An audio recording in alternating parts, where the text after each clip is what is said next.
had some time on my hands during a long weekend in Toronto.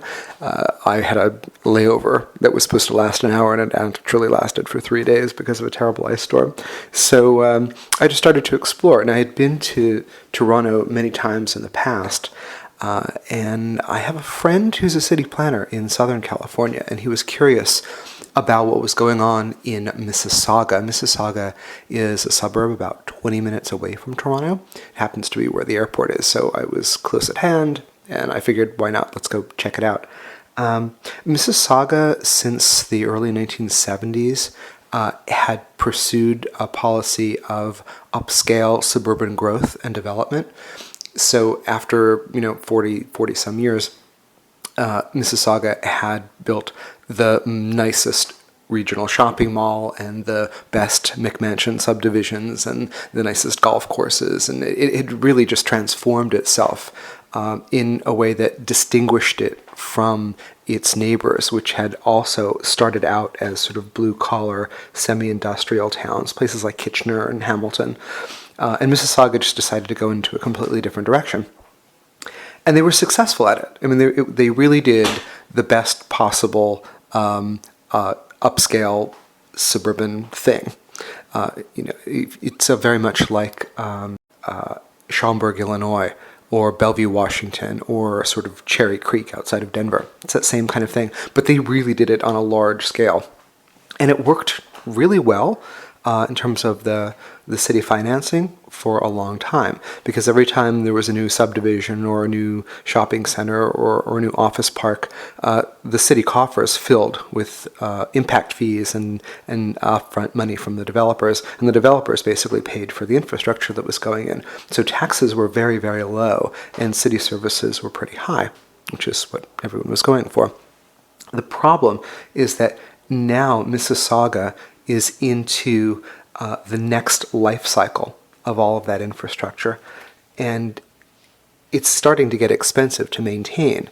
But the stuff that was built on it, those little tract houses and something, they just don't generate enough money to maintain the stuff that it requires.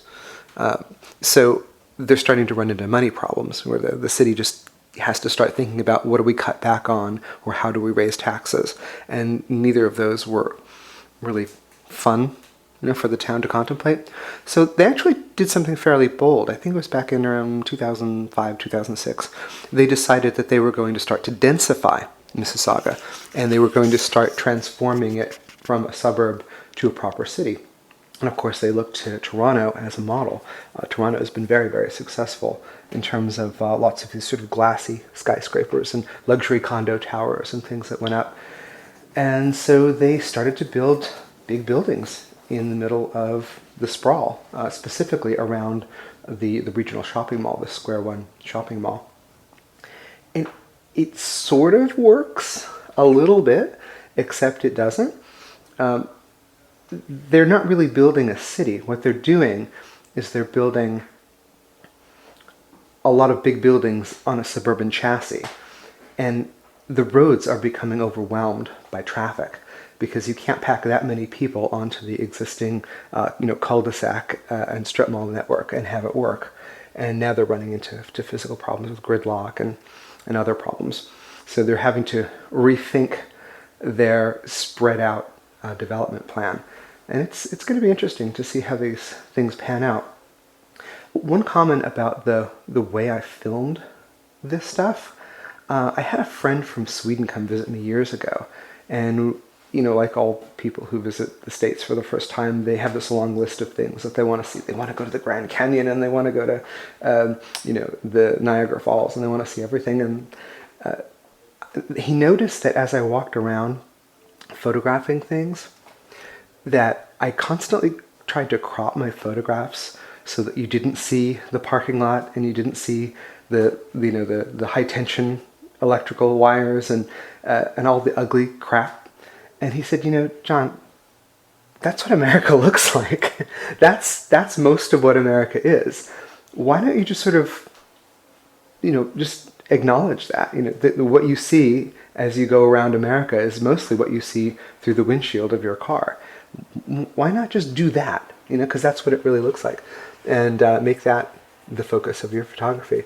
And so I've actually taken that to heart over the years and started to explore all the parking lots and strip malls of America. When I look at the individual houses in Mississauga, they're large, they're comfortable, they're attractive. But when I look at what those houses are sitting in and what they're attached to and what the outside world is like, it's pretty grim. There's just not a lot there to love. You have to drive everywhere all the time, whether you want to or not. Walking is not really a physical option. Things are physically too far apart from each other. Being a pedestrian in Mississauga is a real challenge. The place was built almost exclusively for cars. It's not to say that there aren't sidewalks or bike paths, and there are public buses and things that can get you around, but the idea that you're going to go from a remote subdivision across a busy 8-lane highway to a strip mall to do your grocery shopping or go to the bank or the post office or something, it doesn't really work.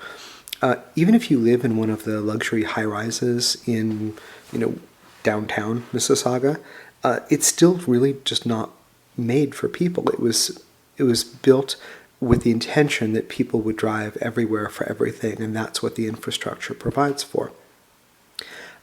That could change in the future, but it's going to involve converting a lot of those parking lots and giant 8-lane roads into something that's more human scale.